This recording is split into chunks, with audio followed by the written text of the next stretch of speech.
Hello and welcome to PC Error Detective.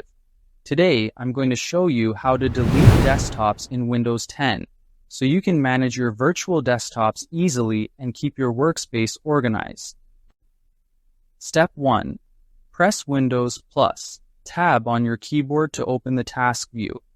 This screen shows all your open windows and all the virtual desktops you have created, making it easy to see everything at a glance.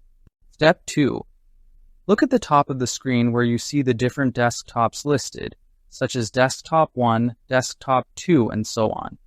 This allows you to identify which desktops you want to remove. Step 3. Hover your mouse over the desktop you want to delete. A small X will appear in the top right corner of that desktop, which is the button used to close it. Step 4. Click the X to close and delete that virtual desktop.